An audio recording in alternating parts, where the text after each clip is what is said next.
विनायक जी की कहानी। गणेश जी महाराज एक सेठ जी के खेत में निकल रहे थे तो 12 दाने अनाज के तोड़ लिए। बाद में गणेश जी के मन में विचार आया कि मैंने तो सेठ जी की चोरी कर ली। गणेश जी सेठ जी के 12 बरस नौकरी करने लग गए।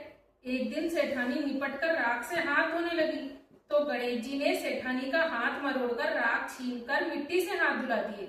सेठानी सेठ जी से बोली कि ऐसा कैसा नौकर रखा है जो कि नौकर जात होकर मेरा हाथ मरोड़ दिया। सेठ जी ने गणेश जी को बुलाकर पूछा कि तूने सेठानी जी का हाथ क्यों मरोड़ा। जब वे बोले कि मैंने तो सीख की बात बताई है, ये राख से हाथ धो रही थी। राख से भी कभी हाथ शुद्ध हुए हैं क्या?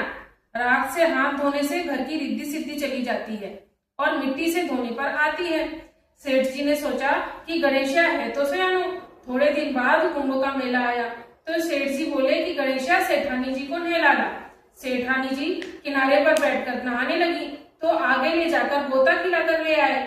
घर आकर सेठानी सेठ जी से बोली, गणेशिया की ये बात देखो, इतने आदमियों के बीच मुझे आगे घसीट कर नहला लाया। गणेशिया को बुलाकर पूछा तो बोला कि किनारे पर बैठकर छबल कर रही थी, सबके नहाए हुए जल से नहा रही थी। आगे नहाने से अगले जन्म में बहुत बड़ा राजा और राजपाट मिलेगा, इसलिए नहलाया। सेठ जी सोचे कि गणेशिया है तो सयाना। एक दिन घर में होम हो रहा था। सेठ जी बोले कि गणेशिया सेठानी जी को होम में बैठने के लिए बुला ला। सेठानी को बुलाने गया। सेठानी काली आंगी पहनकर आने लगी तो आंगी फाड़ दी और बोले कि लाल आंगी पहनकर चलो। सेठानी रूठकर सो गई। सेठ जी ने आकर पूछा क्या बात हुई। सेठानी बोली, गणेश जी ने मेरी आंगी फाड़ दी। गणेश जी को बुलाकर बोले कि तू बहुत बदमाशी करने लग गया है। गणेशिया ने कहा, सेठानी काली आंगी पहनकर आ रही थी, मैंने तो वो उतार कर लाल आंगी पहनने के लिए बोला था। काली आंगी शुभ काम में पहनने से काम सफल नहीं होता।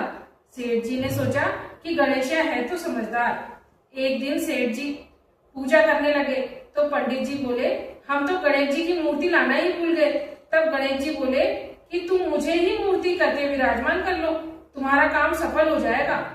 ये बात सुनकर सेठ जी को भी गुस्सा आ गया। बोले कि तू अभी तक तो सेठानी से मस्खरी करता था, अब मेरे से भी करने लग गया। गणेश जी बोले, मस्खरी नहीं कर रहा, सच्ची बात बता रहा हूँ। इतना कहकर गणेश जी ने रूप धारण कर लिया। सेठ सेठानी ने एक साथ गणेश जी की पूजा करी। पूजा खत्म होते ही गणेश जी अंतर्ध्यान हो गए। सेठ सेठानी को बहुत धोखा हुआ कि अपने तो गणेश जी हमेशा रहते, अपने उनसे इतना काम करवाते थे। गणेश जी ने सपने में कहा कि मैंने तुम्हारे खेत में से 12 दाने अनाज के तोड़ लिए थे, इसलिए दोष उतारने के लिए काम किया था। सेठ जी के करोड़ों की माया हो गई। हे गणेश जी महाराज, जैसा उस सेठ जी को दिया वैसा सबको देना। कहानी के कहता ने, सुनता ने, हुंकारा भरता ने, अपना सारे परिवार ने दीजियो। हे गणेश जी महाराज, हम सब पर कृपा करना।